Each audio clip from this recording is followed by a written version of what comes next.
ಇವತ್ತಿನ ಭಾರತೀಯ ಜನತಾ ಪಾರ್ಟಿ ಮತ್ತು ಜನತಾದಳ ಪಕ್ಷದ ಸಮನ್ವಯ ಸಭೆಯಲ್ಲಿ ವಿರೋಧ ಪಕ್ಷದ ನಾಯಕರಾಗಿರ್ತಕ್ಕಂಥ ಮಾನ್ಯ ಅಶೋಕಣ್ಣ ಅವರು, ಭಾರತೀಯ ಜನತಾ ಪಾರ್ಟಿಯ ರಾಜ್ಯಾಧ್ಯಕ್ಷರಾಗಿರ್ತಕ್ಕಂಥ ಮಾನ್ಯ ವಿಜೇಂದ್ರಣ್ಣ ಅವರು, ಜೊತೆಯಲ್ಲಿ JDLP ನಾಯಕರಾಗಿರ್ತಕ್ಕಂಥ ಸುರೇಶ್ ಬಾಬಣ್ಣ ಅವರು ಹಾಗೂ ಎರಡು ಪಕ್ಷದ ಶಾಸಕ ಮಿತ್ರರು ಅನೇಕ ವಿಚಾರಗಳ ಬಗ್ಗೆ ಚರ್ಚೆಯನ್ನು ಸುದೀರ್ಘವಾಗಿ ಮಾಡಿದ್ದೇವೆ.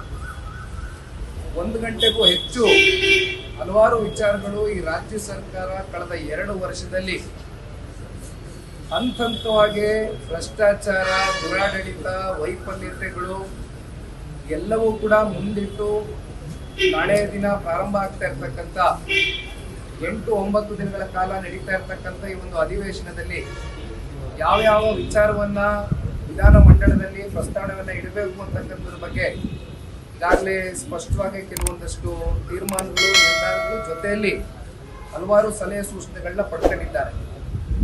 ಆ ಹಿನ್ನೆಲೆಯಲ್ಲಿ ಇವತ್ತು ಸಾಮಾನ್ಯವಾಗಿ ಸನ್ಮಾನ್ಯ ಕುಮಾರಣ್ಣ ಅವರು ಈ ಒಂದು ಸಮನ್ವಯ ಸಭೆಗೆ ಬರಬೇಕಾಗಿತ್ತು.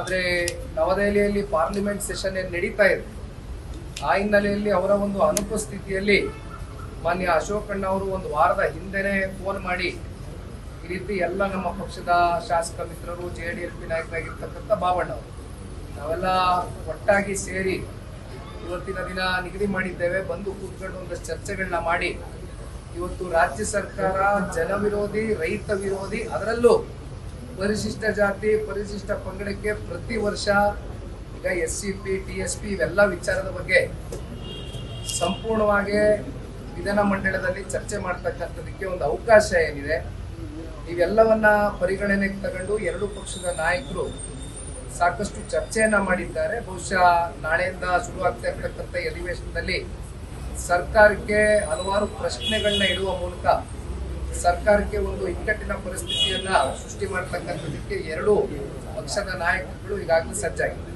ಲೇಟೆಸ್ಟ್ ಹಾಗೂ ಇಂಟ್ರೆಸ್ಟಿಂಗ್ ಸುದ್ದಿಗಳಿಗಾಗಿ ಬಾಸ್ ಟಿವಿ ಕನ್ನಡ ಚಾನೆಲ್ನ ಸಬ್ಸ್ಕ್ರೈಬ್ ಮಾಡಿ. ಹಾಗೆಯೇ ಬೆಲ್ ಐಕಾನ್ ಪ್ರೆಸ್ ಮಾಡಿ. ಇದರ ಜೊತೆಗೆ ಫೇಸ್ಬುಕ್, ಇನ್ಸ್ಟಾಗ್ರಾಮ್, ಎಕ್ಸ್ನಲ್ಲೂ ಮಿಸ್ ಮಾಡದೆ ಫಾಲೋ ಮಾಡಿ.